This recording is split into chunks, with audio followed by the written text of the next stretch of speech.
We just finished an aerial tour of Accra to inspect the flooded areas.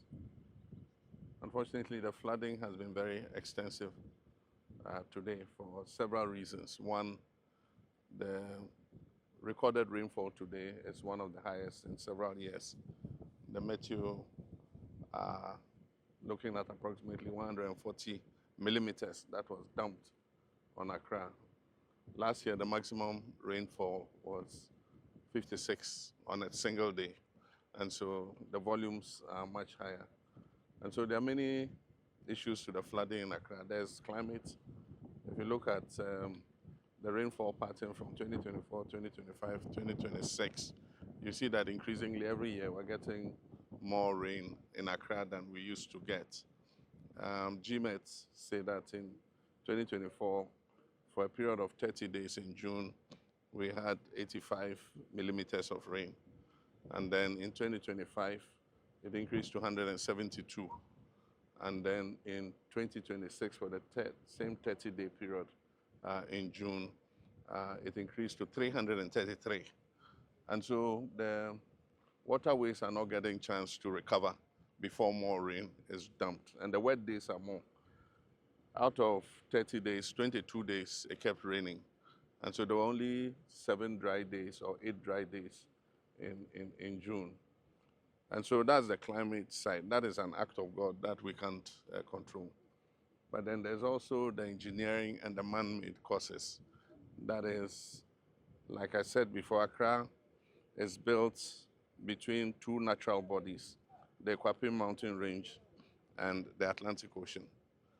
And before Accra was built, the streams used to flow through this plain to reach the sea.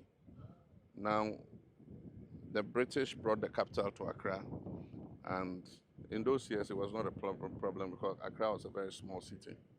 But as the population continues to increase and people continue to build, it restricts the path of the streams on their way to the Atlantic. So that's an engineering problem. We need to see how to open the channel so that the water can pass. But then there's also the other aspect, which is attitudinal and human behavior. That is dumping garbage in the drains, putting all kinds of items in the drains after we finish creating waste instead of sending it to the appropriate place. Even in the air, we discovered many illicit dumping sites where the wetlands are. People have gone to create a waste dumping ground, and they charge 20 cedis for the aboboya to come and fill the waste into the wetlands. And when it has filled sufficiently, they sell the land to people to come and build on it. And so we need to, one, look at it from an engineering perspective in terms of how we can open up the channels, but at the same time, look at how we can identify all the buildings that are obstructing the waterways. We've said this many times. I'm tired of hearing it. But anytime you begin to take action and you start breaking houses, people think that government is inhumane. But when the problem arises like this flood, it affects everybody. And so all of us have been affected because of the conduct of a few people blocking the channels and preventing the water from passing. And so we'll call a National Security Council meeting. We're asking every district to identify, together with the Works and Housing Ministry, where the blockages in the channels are as they pass through the district assemblies, so that we can earmark those places for removal. We'll not only break the houses, we have to move the rubble out of the way, because there's no use breaking a house and leaving the rubble in the waterway. It's just the same as leaving the house. And so it's going to be quite a major issue in order to resolve the problem of Accra. But ultimately, the other solution will be to decongest Accra.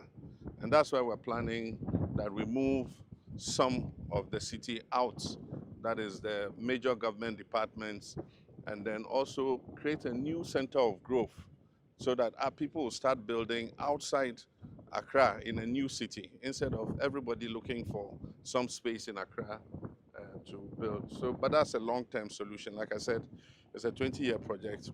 They are still working on the designs. Once they do that, we'll demarcate. People can start buying plots. If they like, they can start building houses. We'll do the roads, bring the water and electricity so that it eases the pressure on Accra as a city. But I just want to express my sympathy with people who have lost property. Loss of property has been very extensive, and I want to thank the military, NADMO, the police, and the Hydro Works and Housing Ministry, and all the emergency response team, 48th Engineers Regiment, for the rescue that they did. I've seen many of the videos where people had to be carried out of their houses. They deployed their boats, and they helped to save quite a lot of lives. NADMO will do what it can to try and identify the victims and see how we can just support them in a way in the next few days. I've asked the Minister of Finance to release some money from the contingency fund so that we can do some post-flood relief for persons who have been affected.